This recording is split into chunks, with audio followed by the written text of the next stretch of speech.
So, after years and years, and well, even more years, we are finally getting iPad versions of Final Cut and Logic Pro. And I'm more excited than ever to finally be able to use that on this device. So, I wanted to start a conversation in this video on whether or not this is like a game changer, if this is going to make me switch to my iPad Pro forever and ditch the Mac entirely. And yeah, I'm really excited to talk about this because I've been wanting to talk about the Mac and the iPad and that whole scenario for way too long.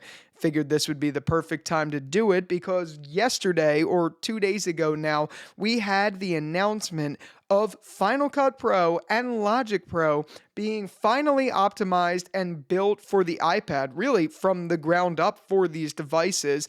And that really re-engaged that conversation that happens once or twice a year on whether the iPad is a computer replacement or not.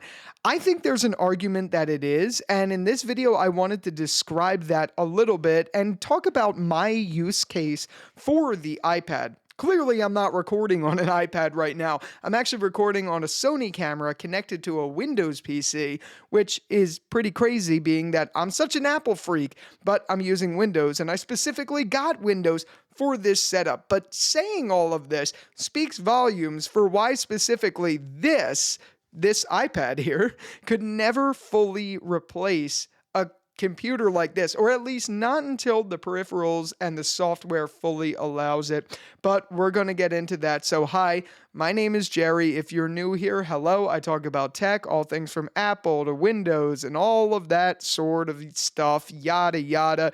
You get the point. I like tech. Okay. All right. Now that we're past that, I want to jump into my use case. So I work a full-time job and I work an hour away from my home. So I commute an hour each way. On that commute, from time to time, I'll bring either my iPad or my MacBook Pro because, yes, I'm an Apple sheep and I have both, even though I have a desktop for some reason, but whatever. So, usually on that trip to work, I bring one or the other, and then on my lunch breaks, I'll sit, catch up on some emails from my website business, or just do some work on creating video content like this, yada yada, whatever. But either way, I'm bringing one of the two devices on my trips. So my workflow is a full work day. Then I do my web design career as well as make YouTube videos on the side. So those entail a lot of things. Well, for Mac purposes, I use my computer for building websites. It's much easier to do on a Mac than it is at the very moment to actually develop them on a website on the iPad. I think a lot of that has to do with the optimization of things like Safari, things like Chrome, and all of that stuff. It just doesn't work so well on a touch first based computer. But that's what I mainly use on my Mac. Now, as far as my iPad goes, I will bring this iPad, which is the iPad Pro M2 edition 12.9. I'll bring this with me on days where I'm not doing web design work or anything like that. I'll bring that for writing scripts for YouTube videos, just basic answering emails, browsing the web, and all of those little things that aren't super graphic intensive, except what I do use the iPad for is my thumbnails. I make all of my YouTube thumbnails on this device, and I would love for the ability to edit videos on this device because at the current moment, I use my MacBook or my Windows computer to edit. I use both DaVinci Resolve and Final Cut. I'm much more proficient in Final Cut, so I use that on my Mac most of the time. What I'll do in this exact scenario is I will record, I will edit this, I will probably cut down the cut on OBS, and then put it on a hard drive and upload it to my Mac where I edit. Sounds crazy, sounds convoluted. It's really very simple. I just click stop recording on here, take it off the hard drive and put it there. It's very simple realistically, but that's usually what I do for the most part. But to have one device where I could do my thumbnails and my videos in a one-stop shop, that is very exciting. And that's part of the reason I'm very excited for Final Cut to come to the iPad, even if it's in a little bit more diluted of a form, to which it doesn't really seem like it is. It just seems like they've tailored it more or less to the iPad specifically because it's a totally different interface. But regardless of that, the point I'm trying to make here is I want to have a one-stop shop solution for this. Will I be able to record with this ZVE 10 on here right away and then quickly export into Final Cut? No. That's not going to happen. But the closest solution that I could really think of is doing exactly what I do on my Mac, just on my iPad, importing from my hard drive to the iPad and then editing from the iPad. It wouldn't really be doing anything else other than, like, it wouldn't be changing much from what I do on my Mac, except I'm using a different device for it, if that makes any sense. So I can't wait for Final Cut to come out for that. And yes, it's going to be a learning curve because I've tried DaVinci Resolve on here and I don't like the cut page nearly as much as I like the edit page on DaVinci Resolve. But regardless of all of that, I've tried it. I'm excited for what I'm most comfortable with, which is Final Cut, and we'll see where it goes. But that solves a lot of it. I could edit, I could make my thumbnails, and I could upload all from one device. I just can't record, which is the reason I will never, at least not until it's available, I'll never fully go iPad, even though I want to. I want to live in a world where iPad is my computer. Because, guys, the thought of just being able to use this and nothing else but this, even without a keyboard if I wanted to, but the thought of being able to just use this touch-based design to do everything is so exciting and it's so amazing. And it has been since the introduction of the original iPad many, many years ago now. I remember me and my best friend, we would sit outside with our iPads later on when we were older, after we played outside for years. We would sit outside, not playing on them, but imagining a world where that was our computer. And yes, did we probably need to get a life? Sure, but it is true. I remember there were specific times where we actually did do that, where we would dream of a future of the iPad being your one and only device. And bringing Final Cut and Logic Pro to the iPad isn't going to make the switch. It's not going to make me be like, yep, okay, I'm switching to iPad forever, but it is going to help bridge that gap that the iPad can be its own thing. It can be a computer for some. It just really depends on your workflow. What really interests me is the idea of Final Cut for the iPad allowing for a camera that shoots pro motion. So if I really wanted to, I could have a one-stop shop entirely where I film on this device, even though I would look like a complete bozo doing so. I could film on this device and then immediately edit in Final Cut, and from editing, make a quick thumbnail and upload to YouTube, and it's all done on one device. There's a lot of potential there. If the iPad actually had like a slightly better camera, I would consider it. But that being said, if I'm on the go and I don't feel like bringing my camera or anything, this could be that. And yeah, I diminish quality a little bit, but it would make my life a whole lot more simple. And the idea of that is just, honestly, it's really fascinating. And the thought that we're heading towards a future where that could be a reality, where even without a keyboard, you could have this one portable device that could do it all.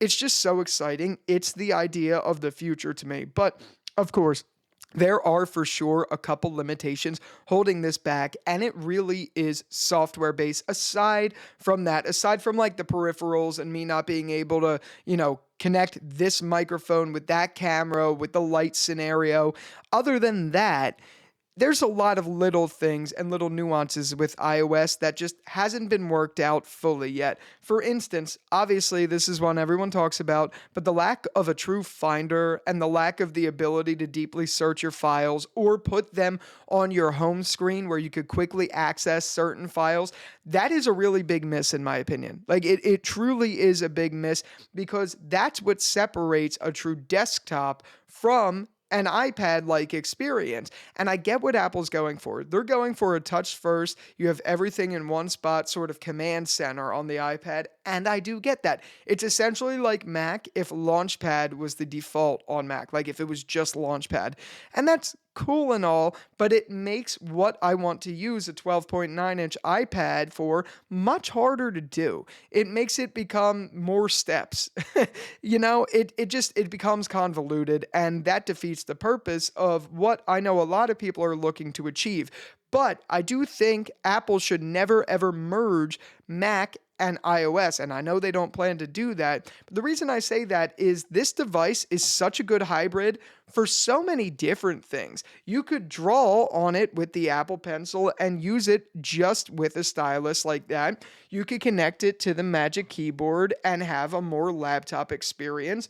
Or you could have neither of those peripherals and just use it as a tablet like it was initially intended when Steve Jobs announced the first one. There's a million different ways to use this device, and the fact that right now every single one, even if it has an M2 chip, an M1 Pro chip, or I mean an M1 chip, I should say, or just like one of the A14s, A12s, whatever you have, they're all running the same software and there's really no difference. Essentially, the only difference you're going to get is if you have one of the M1 models, you'll be able to run Final Cut on this device.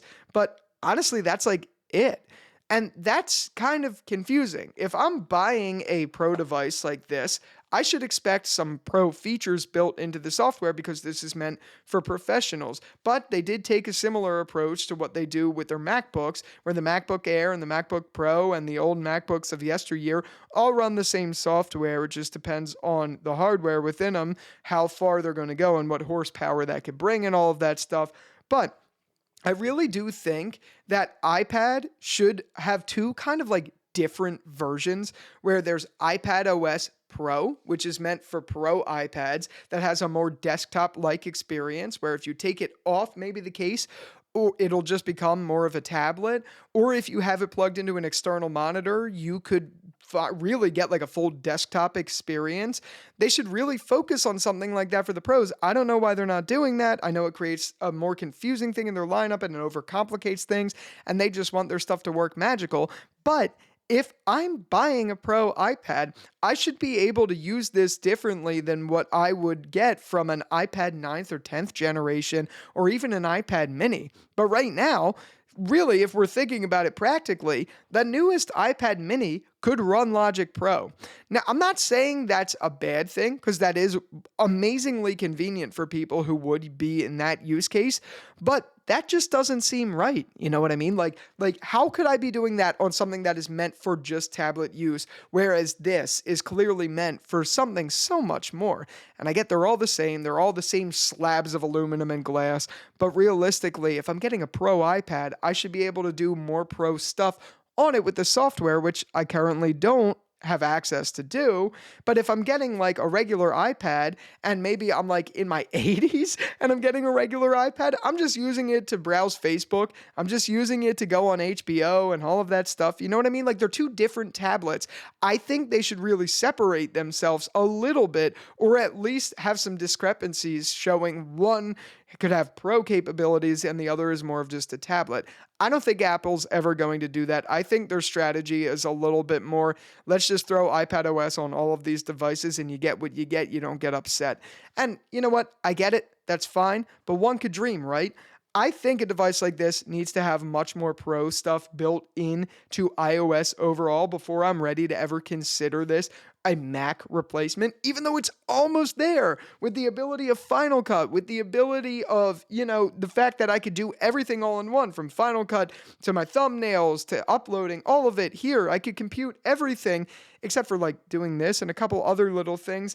It irks me. It irks me so much because I want to get rid of my Mac so bad, but we're not quite there yet. And I guess I should say, I don't want to get rid of my Mac, but I want my iPad to be my only computer because it's such a cool device that is not being tapped into. And I feel like right now it's just almost wasted potential. They're definitely listening to fans with the ability of adding Final Cut, Logic, and you could see that they're starting to slowly and surely, with external monitor support and things like that, really make this a more of a laptop experience. I get it, it's coming, but it's not coming soon enough. I just want to use my iPad for everything. I love this device. I think it is easily the best device Apple has ever made. And I know that's crazy because the iPhone is the iPhone and all of that stuff. But really, the iPad is just such a cool device. The software is just really holding it back. And yes, I will be getting and using Final Cut Pro on the iPad. And I'm excited to talk about that more on this channel. But until then, here's to me holding out hope that the iPad will eventually have everything I need to fully make the transition. But until then, I won't be holding my breath. And if you like this video, be sure to give it a like rating. Let me know your thoughts on the iPad down below.